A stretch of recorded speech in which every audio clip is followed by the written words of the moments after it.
बिस्मिल्लाहिर्रहमानिर्रहीम। अस्सलाम वालेकुम dear students, this is new syllabus primary mathematics workbook 5B। और जनाब रिवीजन 3A के कुछ वर्ड प्रॉब्लम्स हैं पेज 72 पर, तो वीडियो एंड तक ज़रूर देखिएगा। अच्छी लगे तो लाइक कमेंट शेयर कीजिएगा। चैनल सब्सक्राइब नहीं किया तो प्लीज़ सब्सक्राइब कर लीजिए।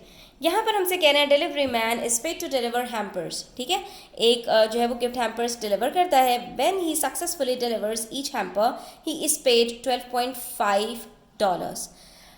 ठीक है, हर डिलीवरी के ऊपर उसको इतने पेमेंट मिलती है।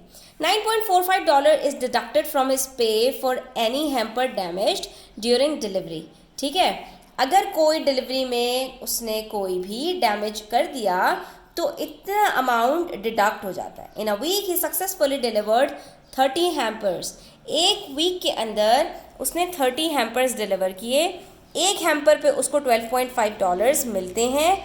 अगर कोई जो है वो डैमेज हो जाए तो ये डिडक्ट हो जाता है अमाउंट पर हैम्पर। ठीक है, but he damaged one hamper, लेकिन उसने एक हैम्पर डैमेज कर दिया। How much his pay that week, तो उस हफ्ते में उसकी क्या पे बनेगी, क्या उसकी सैलरी बनेगी। बहुत ही सिंपल क्वेश्चन है बच्चों। आपको यहाँ पर यूनिट पे बता दिया कि पर हैम्पर, ईच हैम्पर पे उसको $12.5 मिल रहे हैं। कितने हैम्पर्स उसने डिलीवर किए? 30। तो सिंपली आपको टोटल कैसे पता चल जाएगा कि उसको पूरे हफ्ते की कितनी कमाई हो रही है उसकी? 30 × 12.5। जो भी आपके पास अमाउंट आएगा, एक हैम्पर डैमेज हुआ है तो 9.45 उसमें से आप डिडक्ट कर दोगे, तो आपको पता चल जाएगा कि इस महीने की उसकी तनख्वाह कितनी बनी है। तो देखो, सबसे पहले हमने बताया कि रेट हमें जो बताया गया है वो दैट इज़ 12.5 पर हैम्पर उसको मिलते हैं। ठीक है, टोटल हैम्पर्स उसने जो डिलीवर किए हैं वो 30 हैं, तो उसकी एक वीक की जो पेमेंट बनेगी वो इन दोनों को मल्टीप्लाई करने से आ जाएगी। अब यहाँ पर इसको मल्टीप्लाई हमने सिंप्लीफाई करके कर लिया कि 30 को स्प्लिट कर दिया 3 और 10 में। पहले 12.5 को 3 से मल्टीप्लाई किया। अब आप यहाँ पे कहेंगे तो 50 था, तो बच्चों मैंने आपको बताया ना कि डेसिमल के बाद जो भी नंबर्स होते हैं आखिर में जितने जीरो होते हैं उसकी कोई वैल्यू नहीं होती। ठीक है, तो हम यहाँ पर जब इसको मल्टीप्लाई करते हैं तो हमारे पास आंसर आता है 37.5। 5 3 ज़ार 15, 3 2 ज़ार 6 7 और 3 1 ज़ार 3। अब डेसिमल के बाद एक डिजिट है तो हमने भी एक डिजिट से पहले डेसिमल लगा लिया। हमारे पास आंसर आ गया $37.5। अभी 10 से मल्टीप्लाई करना था। जब 10 से मल्टीप्लाई करते हैं तो डेसिमल एक जो डिजिट है वो आगे मूव कर जाता है, ये बन जाएगा $375। इसका मतलब है उसकी जो पूरी पेमेंट बन रही है वो $375 है, लेकिन एक हैम्पर डैमेज किया है उसने तो $9.45 डिडक्ट भी होंगे। तो हम यहाँ पर 375 में से 9.45 को डिडक्ट कर लेते हैं। अब यहाँ पर बड़े गौर से देखना है आपने बच्चों कि डेसिमल के नीचे डेसिमल आना चाहिए हमेशा। अब यहाँ पर डेसिमल के बाद कुछ नहीं है तो हमने 2 ज़ीरोज़ लगा लिए। 0 में से 5 कट नहीं हो सकता, यहाँ से हम लेंगे और ये बन जाएगा 10, इससे भी कट होगा और यहाँ पर ये आ जाएगा कैरी 10। 10 में से 5 गया तो 5 बचा, 9 में से 4 गया तो 5 बचा, 4 में से 9 नहीं जा सकता, फिर यहाँ से कैरी लेंगे तो ये 14 में से 9 गया बचा 5, 6 में से कुछ नहीं गया तो बचा 6 और ये 3 एज इट इज उतार देंगे। तो पता चल गया हमें कि भाई उस बेचारे की जो पूरे महीने की, पूरे हफ्ते की पेमेंट थी वो क्या बन जाएगी? His pay for that week is $365.55। ठीक है बच्चों, उसके बाद आपके पास है क्वेश्चन नंबर 10 जिसमें आपसे कह रहे हैं the total mass of 2 similar durians and 5 similar peaches is 3.95 kgs। ठीक है, 2 बराबर बराबर एक जैसे जो है वो ड्यूरियंस हैं और 5 पीचेस हैं एक जैसे। ठीक है, यानी 2 और 5 7 आइटम्स की जो कॉस्ट है वो 3.95 kg है। सॉरी, प्राइस नहीं है, वेट। ये आपको बता रहे हैं मास जो है इनका वो 3.95 kg है। The mass of each durian is 1.17 kg more than the mass of each peach. यानी कि ये जो 5 पीचेस हैं इनमें से हर एक पीच का जितना मास है उसमें ऐड कर दूं मैं 1.17, तो इतना मास एक एक ड्यूरियन का है।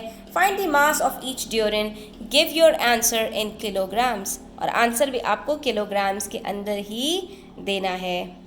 पहले इस सवाल को ना ज़रा एक मॉडल से समझते हैं बच्चों। यहाँ पर हमसे कह रहे हैं 2 ड्यूरेंस हैं, ठीक है, और 5 पीचेस हैं, ठीक है, सब बराबर है, लेकिन जो ड्यूरेन है उसका जो मास है वो एक पीच से 1.17 kg ज़्यादा है।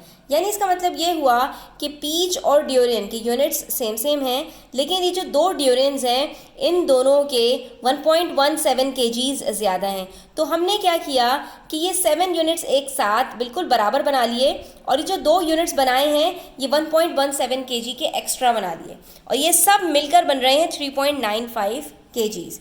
इसका मतलब ये हुआ बच्चों कि हमारे पास ये जो 7 यूनिट्स हैं, ठीक है, ये 7 यूनिट्स हैं, ये बराबर हैं 3.95 में से अगर मैं ये 1.17 और 1.17 निकाल दूं तो इसके लिए मैं क्या करूंगी, मैं कहूँगी कि 7 units plus 1.17 kg plus 1.17 kg is equals to 3.95 kg।